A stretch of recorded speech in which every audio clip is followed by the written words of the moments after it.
So perfected Super Saiyan Blue, people.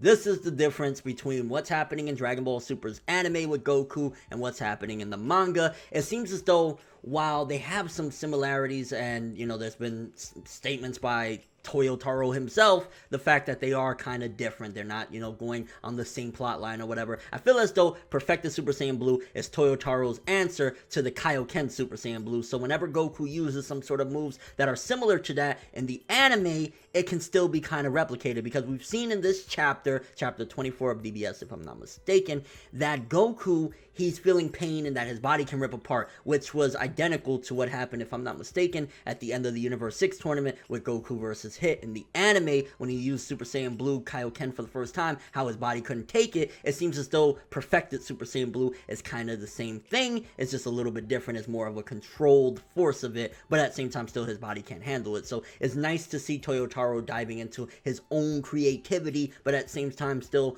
following. It's like the anime and the manga aren't the same, but they still go through their own little different paths, and they're similar in certain regards. So nice touch there. Now, to be honest with you, I am surprised as fuck that we're still in the merged Zama's Goku Black, all of that shit, Future Trunks Returns arc in the manga. I thought we would have been done with this a long time ago. Now at this point, and this is personal preference, it's not, to a certain degree, maybe you could argue, but I feel as though it's definitely going a long time in the manga, because we finished this in the anime, I want to say, November?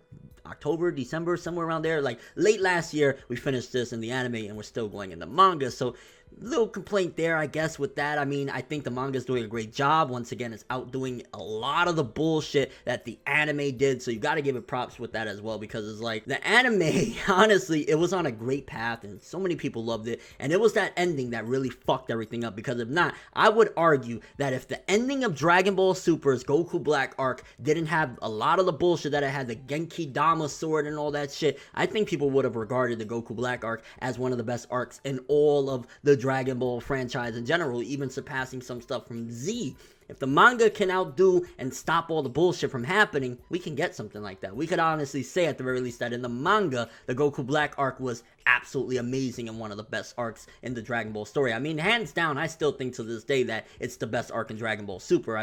Really, what does that have to contend with? Battle of Gods retelling, Resurrection F, come on now. Like, personally, Goku Black arc, one way or another, it's still the best arc in Dragon Ball Super at the very least. So at the beginning of the chapter, you got Goku and Vegeta getting owned left and right by merged Zamas. You got them portal punches. I thought that was kind of cool to see, like, he's just knocking them all around and seeing the true power of merged Zamas. I like a little bit of what they did in the anime regarding the ambiguity of what merged Zamas' time limit was and stuff like that. They didn't really dive into it. In the manga, we're getting a little bit more specific, even though you can't trust the Supreme Kai. You just can't trust the little motherfucker, right? But just seeing him say about, like, oh, there's 20 more minutes, it's like, there's a possibility or whatever. So it was interesting, but at the same time, I personally enjoyed more of the ambiguity that the anime presented regarding how long merged Zamas was going to stay merged Zamas. And one amazing thing that this chapter represented was once again bringing forth something that I felt to a certain degree was lost in translation, but it's back, and that's the huge character development that Vegeta got at the end of Dragon Ball Z. A lot of people said it was lost. A lot of people said you go to Battle of Gods and Resurrection F and Vegeta's back at it again, like, I'm gonna surpass Kakarot or whatever, which he always is going to be in one regard doing that, but it's always been different since the end of Z, because he accepted Goku's stronger than me. And the fact that in this chapter, he once again admits it when Trunks is about to heal him. He's like, yo, piss off, lad. Go fucking heal Kakarot. I was like, yes, that is bringing back one of the core elements, one of the best elements of Vegeta's character. The fact that he is now able to swallow his pride and admit, this man is better than me. I want to pass him someday, and I'm going to still give it everything I got to pass him, but he is better than me. So to see Vegeta do that in this chapter was amazing and one of my favorite moments. Yeah, there was a lot of cool action. We had the perfected Super Saiyan Blue transformation. A lot of great stuff.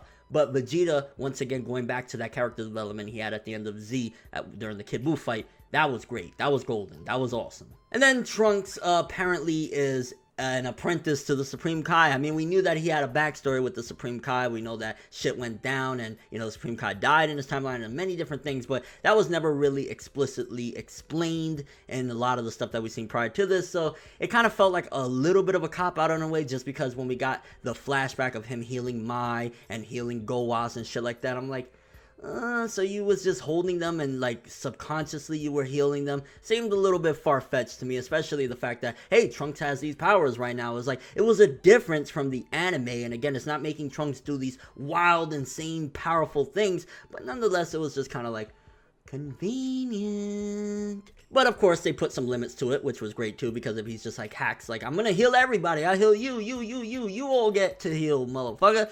We actually got a little bit of, okay, if he heals Goku or Vegeta, he can only really heal one of them back to max power. So he obviously, went with Goku because Vegeta told him to. And it was like, okay, at the very least, even though Trunks has now, he's a Kibito, he's a Zamasu, like, he can heal now and shit like that. It still is nice that there's a drawback. When he healed Goku, that motherfucker almost fainted. It was like, whoa. So there's a drawback to it, especially the more strong an opponent is, especially a power like Super Saiyan Blue. It was a good mix to see that Trunks just can't heal everyone whenever the fuck he wants. Although, even after that, he healed Vegeta up a little bit, but there was still drawbacks to it, so not that bad.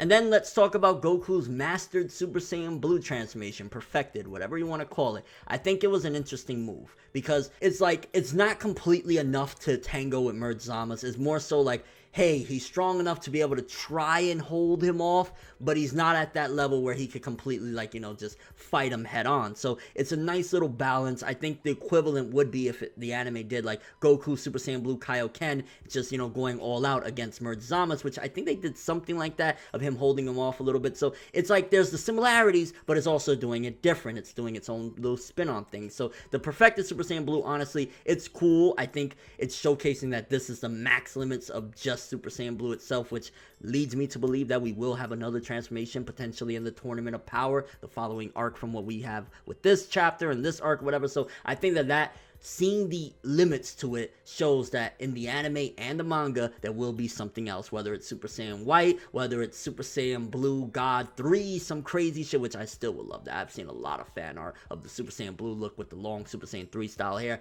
That would be fucking insane, but I truly believe with Master Super Saiyan Blue, where else can you go with Super Saiyan Blue? Either a completely Super Saiyan Blue 3 or a brand new transformation, which whatever they do, if it's cool, it looks dope. Like, personally, I want them to go the Super Saiyan 4 route. Super Saiyan 4 was so innovative and really a cool look, but that's neither here nor there. The fact being, though, Super Saiyan Blue mastered, pretty cool stuff. I think Toyotaro was trying to do his own spin on things. It is similar still to the Kaioken Super Saiyan Blue combination, but fair enough, Toyotaro doing something a little bit, his own twist of it. And honestly, as a whole, the chapter, a lot of action, a lot of little things going on here or there. I think the biggest things, for me personally anyway, was one, again, seeing Vegeta admitting, hey, Kakarot's better than me. Go heal this motherfucker. 2, finding out that Trunks is an apprentice to the Supreme Kai and he can heal. Personally, I felt as though it was like, yank, hey, we're gonna pull that. So, plot device, why not, or whatever. And then, of course, the mastered Super Saiyan Blue transformation Goku has.